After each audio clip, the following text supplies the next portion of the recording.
अस्सलाम वालेकुम दोस्तों, आपका मेज़बान रियाज फकर व्लॉग्स में आपको खुश आमदीद कहता है। दोस्तों, आज एक इंतहाई अहम मौजू पे आपके साथ बात करने जा रहा हूँ। कहा जाता है कि किसी मुल्क को, किसी इलाके को आपने तरक्की देनी है तो उसके रोड्स को आप बेहतर करें, वो खुद ब खुद तरक्की करने लग जाएगा। तो दोस्तों, हमारे मुल्क में बहुत सारे रोड्स बहुत अच्छे बन चुके हैं, लेकिन अलमिया ये है कि हम में से 60 से 70% लोग ऐसे हैं जिन्हें रोड के बारे में मुकम्मल आगाही नहीं है कि रोड्स क्या है, उसके ऊपर हमने किस तरह ड्राइविंग करनी है, जिनकी वजह से हम बहुत सारी कीमती जानें ज़ाया कर देते हैं। तो आज मैं जीटी रोड के मुतल्लिक़ आपको बताऊंगा कि जीटी रोड के हिस्से कौन कौन से हैं, कितने हिस्सों पर मुश्तमिल होता है, कौन कौन से हिस्से हैं और कौन सा हिस्सा किस मकसद के लिए है। तो ये वीडियो आपके लिए इंतहाई मुफीद होगी। मेरी वीडियो को लाइक करें, शेयर करें और इस पर कमेंट करें ताकि ऐसी मज़ीद वीडियो इन्फॉर्मेटिव आपके लिए बनाऊँ, ताकि आपकी और दूसरों की जान महफूज रह सके।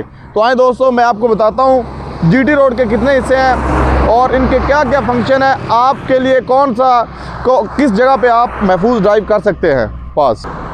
तो दोस्तों, जीटी रोड या मोटरवे, इस पे वन वे ट्रैफिक चलती है। जैसा कि आपको नज़र आ रहा है कि एक साइड पे ट्रैफिक जा रही है, इसको वन वे ट्रैफिक बोलते हैं और इसके आगे से कोई गाड़ी नहीं आएगी। इसी तरह दूसरी साइड पे ट्रैफिक जा रही है। तो मैं आपको एक साइड की ट्रैफिक के मुतल्लिक़ बताऊंगा कि एक साइड को क्या कहते हैं और कितने हिस्सों पर मुश्तमिल है। तो दोस्तों, ये जो पीरेशन, तो दोस्तों मैं इनका फंक्शन आपको बताऊंगा।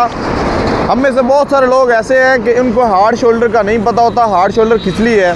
तो दोस्तों, हार्ड शोल्डर याद रखिएगा कि ये एमरजेंसी में गाड़ी का रुकने के लिए बनाई गई है कि जगह आप सफ़र कर रहे हैं, आपकी गाड़ी ख़राब हो गई है तो अचानक आपको रुकना पड़ा है, तो आप इस हार्ड शोल्डर पे रुकेंगे और जैसे ही आपकी गाड़ी ठीक होगी आप फ़ौरन वहाँ से मूव।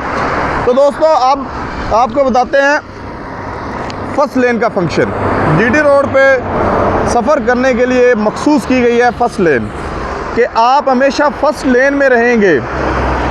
और सेकंड लेन जो आपको नज़र आ रही है, सेकंड लेन, इसको आप सिर्फ ओवरटेकिंग के लिए यूज़ करेंगे।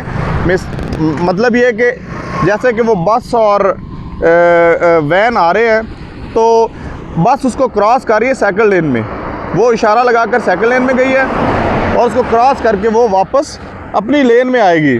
तो दोस्तों, सेकंड लेन सिर्फ़ और सिर्फ ओवरटेकिंग के लिए। बहुत सारे लोग मुसलसल सेकंड लेन का इस्तेमाल करते हैं, जो कि कानूनन जुर्म है और उनके ख़िलाफ़ कार्रवाई भी होती है।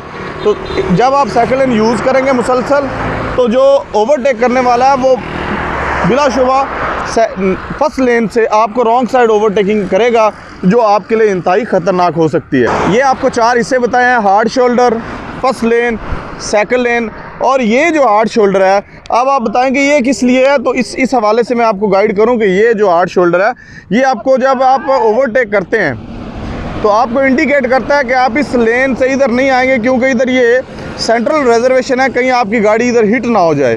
तो लिहाजा अपने आप को इस पीली लाइन से इधर रखें।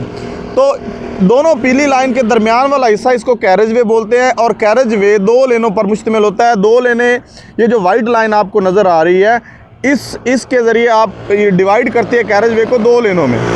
तो इसके बाद आ जाते हैं जी सेंट्रल रिजर्वेशन। सेंट्रल रिजर्वेशन के 2 मकासद हैं। एक तो ये है कि ये 2 कैरेज वे को डिवाइड करता है ट्रैफिक को वन वे रखने के लिए, और दूसरा जो है, इसके ऊपर ये जो दरख्त और ग्रीनरी वगैरह लगाई जाती है, ये धुएं के लिए भी, धुआं यानी ये जो गाड़ियाँ धुआं छोड़ती हैं पोल्यूशन से बचाव के लिए भी, और इसके साथ इसके अंदर ऐसे पौधे लगाए जाते हैं जो ज़्यादा पत्तों वाले होते हैं, ताकि उस सतह की सेंट्रल रिजर्वेशन ग्रीनरी के लिए, और ये जो हेडलाइट्स होती हैं दूसरी साइड वाले आने वाले ट्रैफिक के लिए डिस्टर्बेंस का बायस बनती हैं, तो उनके लिए है, उनसे बचाव के लिए। इसी तरह दोस्तों, जैसा कि आपको बताया कि दूसरा जो कैरेज वे है वो भी 4 हिस्सों पर मुश्तमिल है: हार्ड शोल्डर, सेकंड लेन, फर्स्ट लेन और फिर हार्ड शोल्डर। तो दोस्तों, इंतहाई इंफॉर्मेटिव वीडियो आपके सामने मैंने रखी, क्योंकि आपकी जानें बहुत कीमती हैं, लिहाजा आप अपने सफ़र को महफूज रखें। थैंक यू जनाब। आपका मेज़बान रियाज फकर आपको वस्सलाम कहता है। अल्लाह हाफ़िज़।